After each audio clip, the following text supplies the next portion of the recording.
Hi everyone, welcome to week 6 of Lit 215. I do apologize if the audio is not the best in this video. I'm recording this in my office at school, and so sometimes the audio isn't the best, but we're gonna go with it. My Swick-issued laptop is in the shop right now. So this week we're gonna finish up Little Fires Everywhere and kind of discuss a little bit of some overall themes in Asian American literature that we've seen in this novel and that you'll likely encounter when and if you encounter other Asian American pieces. So, just to start, the assignments we have for this week. Pretty simple. Discussion board 6, reading quiz 6.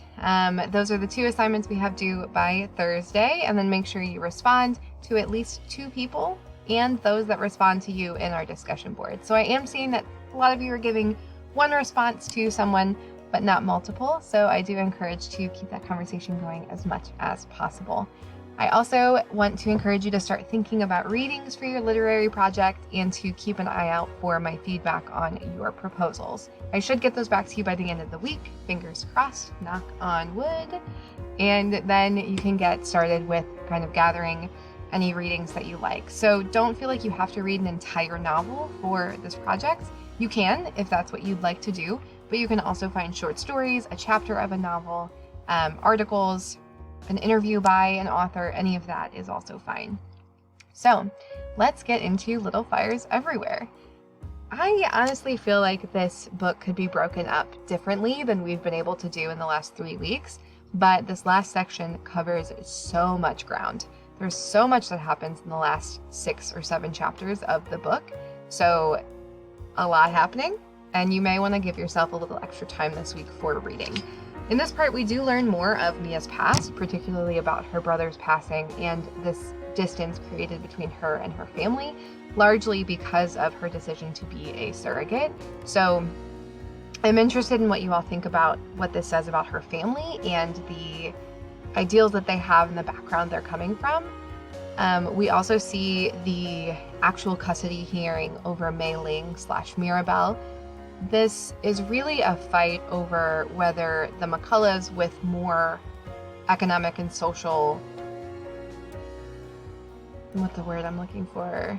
More economic and social collateral are better suited to raise Mirabel than her biological mother, Bebe. And we get into some discussion of culture and heritage and how important is it for a child who is adopted to be in touch with their cultural heritage. And I'm interested to see what you all have to say about that. So I know I asked in our reading quiz last week whether this case was, as Mr. McCullough put it, not about race. And I think that this discussion of whether we really can look past race or not see it is possible, and whether it's something that we should do. Or is it better to recognize that race does play a role? A role, mind you. I do think that race is part of it, but not all of it. So I'm interested to see if any of your all's opinions kind of shift as we finish the book. Also in this section, Moody finds out about Pearl and Trip and their relationship. And that's really tugged at my heart, honestly. I feel for Moody as a character. I feel for Pearl. I actually kind of like Trip too. And this is one of the situations that teenagers find themselves in sometimes.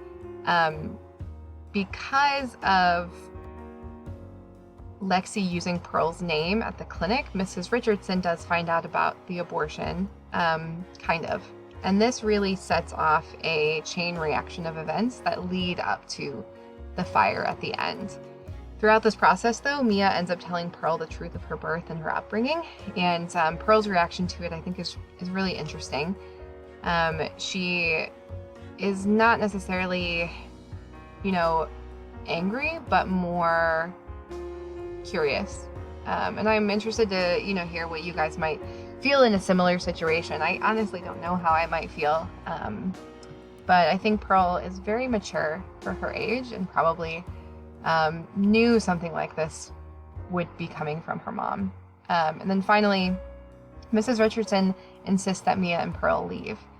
And I think this is really covering those main events in these last sections, but there is a lot between the lines. So I really encourage you guys to discuss in our discussion board what sticks out to you most, and really just giving your opinion about the book overall.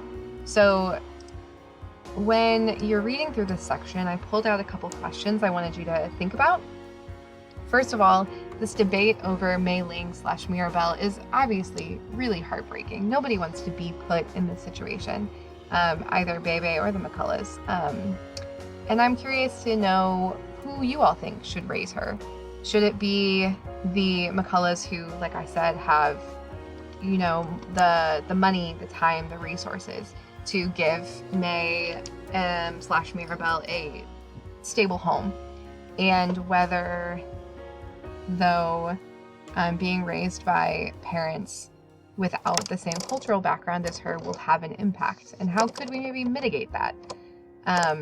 Secondly, how is motherhood sort of defined throughout this book? You'll find that motherhood, gender roles, and parental identity is a large theme in Asian American literature, and I want you all to think about why that is. Why is that so important to someone from an Asian American household? How do choice and opportunity, circumstances impact each of the moms in this book? Bebe, Mrs. McCullough, Mrs. Richardson, Mia, Lexi even. How do their circumstances really approach how they view motherhood and their role for their children? And are they the ones really sparking the fires here? I think that we often, at least for me, I feel like a lot of the literature I read doesn't focus as much on moms as this text does.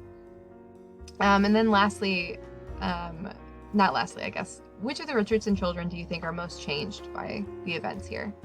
At the end, you know, we've come full circle back to this fire, but I don't think any of the people in the book are the same from how we started.